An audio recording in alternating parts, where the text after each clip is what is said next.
Die dickste Weihnachtsbescherung in Spanien, die gibt es nicht am 24., sondern am 22. Dezember. Und die Geschenke bringt dann auch nicht der Weihnachtsmann, sondern diese Hexe hier. Sie ist das Symbol für die älteste Lotterie der Welt. 80% aller Spanier werden die Ziehung der Weihnachtslotterie live im Fernsehen verfolgen. Und genauso viele investieren pro Jahr durchschnittlich 70 € für das Spiel. Der größte Gewinn ist der El Gordo. Über 2 Milliarden € sind in diesem Jahr im Topf. Und schon oft wurde El Gordo, zu Deutsch der Dicke, in dem Dörfchen Sort gewonnen. Offenbar ein Ort der Glückspilze. Mitten in den spanischen Pyrenäen gibt es eine Hexe mit dem Ruf, eine gute Fee zu sein. Und zwar hier.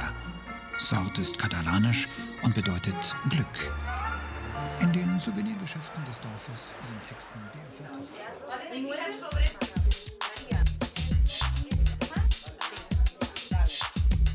Der guten Fee des Lotteriegewinns.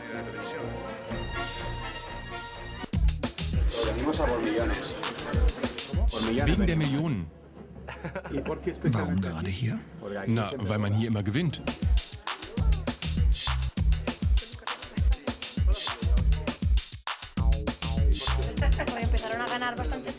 Das erhöht den Verkauf und die Gewinnchancen und deshalb gewinnt man hier eher als anderswo. He venido aquí para ver este espectáculo, ¿no? Es que es un espectáculo ver toda esta gente haciendo cola, esperando durante horas para coger algunos billetes de lotería. Y la gente piensa que aquí, como estamos en Sort, van a tener quizás más suerte que en otro sitio.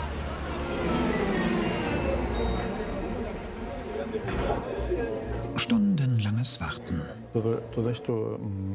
Die Leute, die direkt hier kaufen, sind nur ein kleiner Prozentsatz meiner Kunden. Wir versuchen ihnen den Kauf im Internet nahezulegen, denn der bringt es.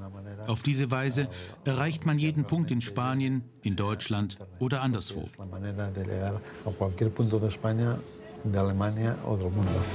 Sogar eine chinesische Website hat er vor kurzem eingerichtet. Ein weitsichtiger Schritt.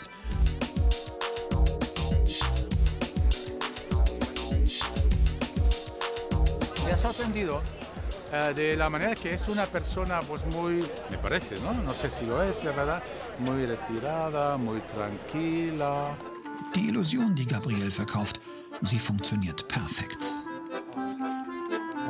Draußen sind die Leute noch sie selbst. Doch sobald sie eintreten, ist es, als würde ein Zauber sie in Kinder verwandeln.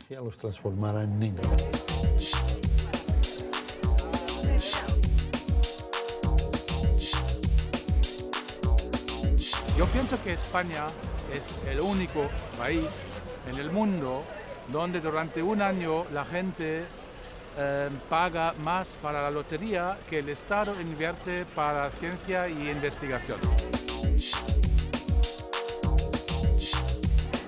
Und wundersamerweise gleicht der Umriss seines Dorfes dem einer Hexe. Doch vielleicht ist auch das nur eine Illusion.